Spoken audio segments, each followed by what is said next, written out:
Good morning, my dear friends. I'm really glad that you're joining me here today. I have a review of two candles from the company Stonewall Kitchen. It is a Maine company, as in from the state of Maine. And Stonewall Kitchen specializes mostly in specialty food products, jams, tomato sauces, etc. You've probably seen them in specialty food, grocery stores, and they obviously run a brisk online business. So Stonewall Kitchen has a relatively new candle line that is called Stonewall Home. And the two candles I'm reviewing for you today is number one, Tarragon and Basil. I have done a little bit of a first impression of this company in a subsequent video. And then I also have Driftwood, looks like this. One of the most beautiful things about this company or this line of candles is, in my opinion, the color of the wax. It's definitely my aesthetic. I just love these more subdued, soft, sophisticated, cool kind of wax colors. And I kind of like the fact that the colors of the wax are a major part of the aesthetic branding. Otherwise, they have like a very on point, on brand kind of kitchen style label, very simple, and the scent name is always kind of printed on there as if it was written by hand. So as you'll see, Tarragon and Basil, very similar. So I've burned these quite a bit. As you can tell, a little messy. This is a soy blend. And I would say that it leans on the soy side of things in that it is messy and not particularly sooty, but messy in the jar. The paraffin, I believe, is kind of contributing in that it's a very long, slow burn for these candles. I mean, I feel as though I've been burning both of these for about, oh my gosh, hundreds of hours, which is probably an exaggeration, but it's been a long, long time. And I'm really only about halfway through for both of them. We're going to get to burn quality in a second, but I am happy to report that I love these two fragrances so much, and I would 100% repurchase both of them, probably in a little bit of a different format. Let's get to that. So let's take Driftwood first because I really love Driftwood a lot. Driftwood has a very interesting set of notes that the company has given us. So I'm just going to read them. The top notes that Stonewall Home gives: black rice and sesame oil, which is super intriguing.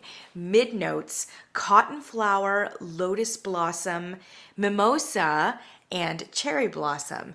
And then the base notes: creamy amber and cashmere musk. And I'll go a long way for an amber and a musk, and I'm very happy to report it's a lot of amber, and it's definitely cashmere musk forward. I would say that those are probably the two most dominant elements. So in that sense, it's more of a mid to base range candle. Man, I like those a lot. A lot of cashmere musk, and it's gorgeous. It's absolutely gorgeous. It's not synthetic, it's not artificial, and it doesn't come across as like a very January burn, although you could burn it in January, and in that sense is kind of like an all-season candle because there's something in it that's not just straight cashmere musk, but it goes a little bit exotic and a little bit beachy in a very, very subtle fashion and not in a typical one. So by beachy, I don't mean it doesn't have coconut in it. It doesn't have pineapple. Like, we're not going to the Caribbean here. But by beachy, and I think this is perhaps suggested by the name Driftwood, there is something coastal about it. We'll call it coastal. And maybe given that it's a Maine company, they really are thinking about that nice East Coast Atlantic side. I think it's the blossoms in it that are turning it maybe a little beachy. So it's like the amber up against the blossoms.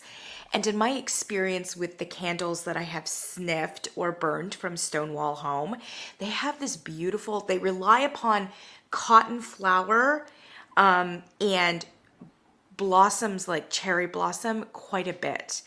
And there is something about those more delicate but also fragrant white blossoms that for some reason is reading a little bit beachy for me. And I'm not sure why that is. If maybe they come across as a little bit of, I don't know, tuberose or, and if it's tuberose, like there's something a little bit coconut tea about that. Anyway, there's something a little tiny bit beachy and a lot that is exotic. And I think it is from the sesame. I am smelling sesame. Now, I don't know if I would have been able to pick it out and identify it on cold as sesame, but it is something, like I said, a little bit exotic. And make sure that it leans in a much more, not in a truly savory direction, but it's tempering the sweetness in the candle that otherwise could come across with the amber, with the cashmere, with the blossoms.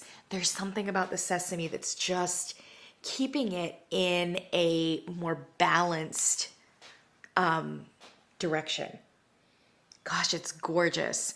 This, and I said this when I initially sniffed it, it is such a chameleon candle. I think it'll appeal to a lot of people because sometimes all I'm getting, well, not all I'm getting, but sometimes the cashmere and the cotton blossom elements will come out and it'll feel like a really sophisticated laundry kind of scent, but not like just straight up like dryer sheet or something like that. Like I said, super sophisticated.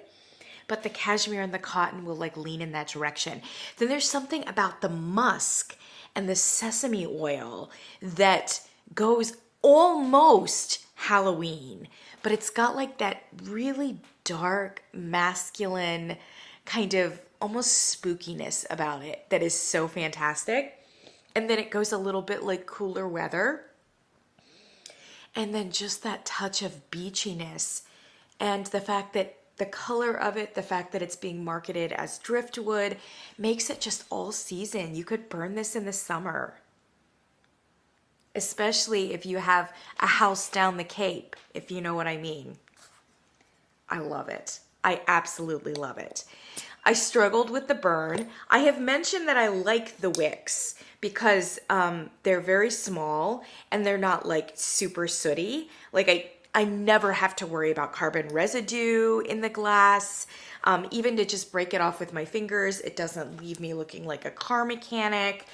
I like the smaller wicks, but the problem with the smaller wicks is that they sometimes get overwhelmed and they start getting puny on you. And if they get puny, it makes it much harder for it to get a pull all the way around. I sometimes felt like I had to burn this 6 hours, sometimes more, to make sure that I was getting a true pull all the way around. And I was stubborn. I was persistent about it. I would leave it in the room and I would say, I'm going to come back, but I'm not going to burn you out or blow you out until you've got a good a good like pull all the way around. If it took 6 hours, so be it. I didn't have to worry about sooting, but I did have to worry about it like really getting a good robust burn, enough that it would burn all the way around, etc. So I would say, and given the softness of this scent, there's a creaminess, I would say it was kind of in the 5.5 to 6 category in terms of strength and throw. When it started doing kind of puny wicks and was struggling, it was definitely more in the 5 to 5.5 range. But then weirdly, it got to almost the midway point and I lit it up and like, it was fine. Puny wick's gone, which gives me a great deal of hope, you know? And when it was burning high, it was more of a 6 for sure.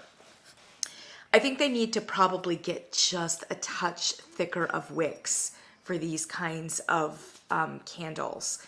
There's enough paraffin. It just needs a more robust kind of burn, it's getting drowned by this particular formula.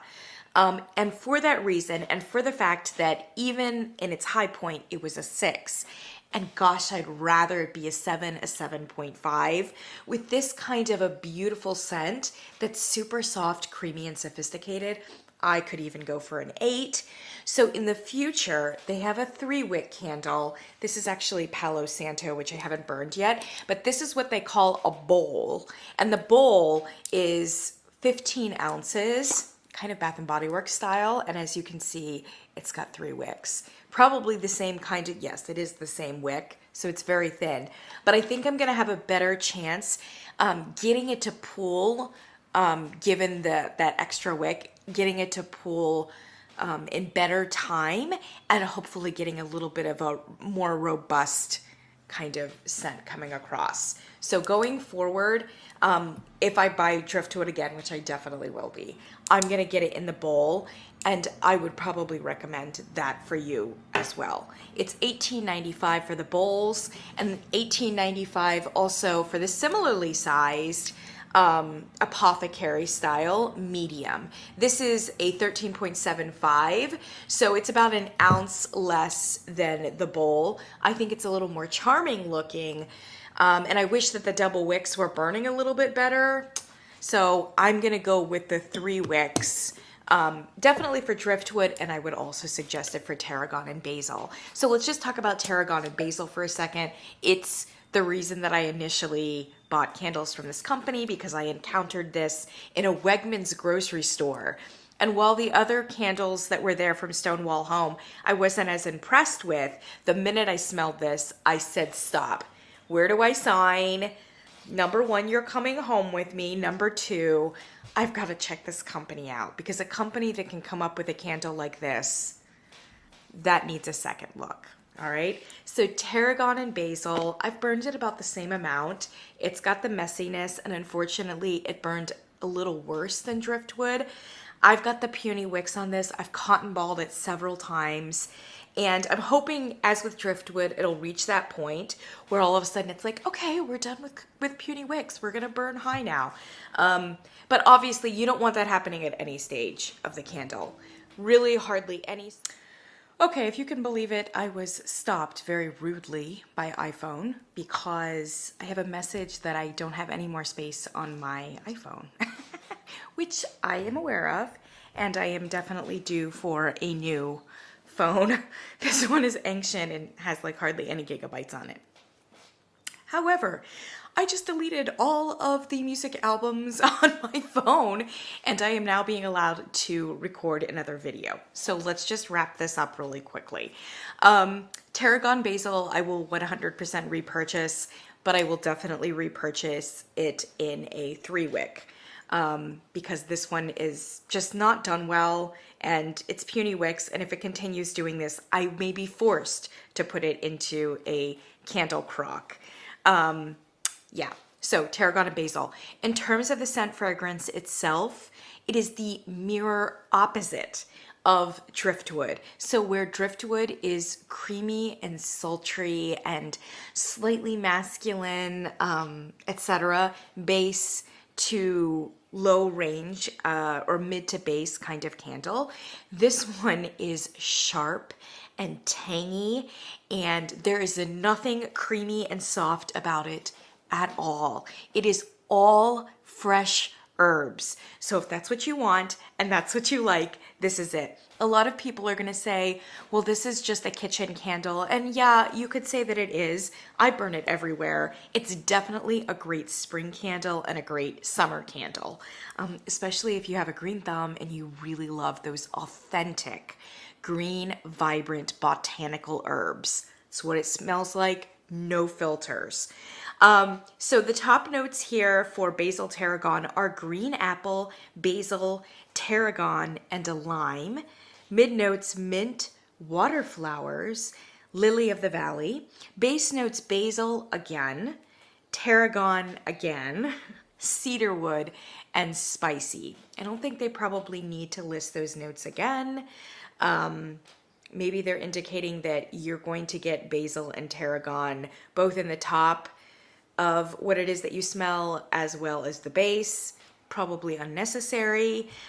Spicy is also not a scent note. It is just kind of a vague adjective. But those things accepted, I can tell you that the most dominant notes in this candle are actually mint and basil. And I would say you're getting primarily mint coming forward the strongest. Mint is just not one of those kind of fragrances that plays nicely or can be done in a very subtle fashion. That is the case here. I'm very happy to say though that this is not a mint oil. So it doesn't go spa. It is not synthetic. It doesn't go like chewing gum or cleaning supplies. It is a true warm mint botanical, as in you went to the grocery store or you went to your garden and you picked wild or fresh mint and you cut it. That's what you're gonna get. I mean, it's gorgeous. That kind of mint, and then it does have the basil all around it. It's a true basil, and the basil is sweetening and warming it because mint goes cool even when it's fresh and botanical. There may be tarragon. I know they've listed it twice, but if you're familiar with tarragon, it is a very subtle kind of herb. It leans a little tiny bit licorice. It's a very distinctive kind of smell and taste, but it just can't compete with the basil and the mint. I think the green apple is probably there. The lime is probably there. I'm not getting much of anything that's super floral, but the lime and the green apple are contributing to that tanginess and that bite, yeah? But I would say the apple, the lime, the tarragon, those are all very much supporting cast. And they're just kind of rounding out what it is that you smell primarily, which is your basil and your mint. And it's gorgeous. Very, very, very faint at the bottom. I think there is some woodiness. And if you smell it deeply enough, ooh, it almost leans the whole fragrance a little bit of a smoky direction. But like I said, very faint. That's going to be something that you would have to really smell for. This came across, even with its like choking wicks, came across a touch more pronounced than Driftwood did. And I think it's because it's got those high range bite and tang elements that are just, they have a brightness that is not muddied or undermined by any kind of creaminess. And the Driftwood just is all cream, like in a very good way. So for me, this one is a 6 to a 7. And that's with the choking wicks. Obviously, as they choked more, it was more of a 6. And when it was burning a little bit better, a 7. If I get it, which I will, if I got it in the 3 wicks, I would expect it to be a little bit more. So this is for all of you out there who like a botanical, who like the herbs, who like freshness and brightness, and want to feel like you are in a spring garden. I love it. For many of you, it will invoke something that is clean, that is kitchen-like. And so if you would like a candle like that, I highly recommend it. Highly, highly. It's one of those unique ones that you smell and you just think, I can't think of another candle that does this so well. Yeah, that's what I've got to say. I'm going to link all of it down below. This is $18.95, but Stonewall Kitchen offers a lot of sales and discounts, as most food specialty online retailers do. So definitely keep a watch on that, especially as we get to Mother's Day, as we get to, what would it be, Memorial Day, maybe? No, I think we had Memorial Day. July 4th.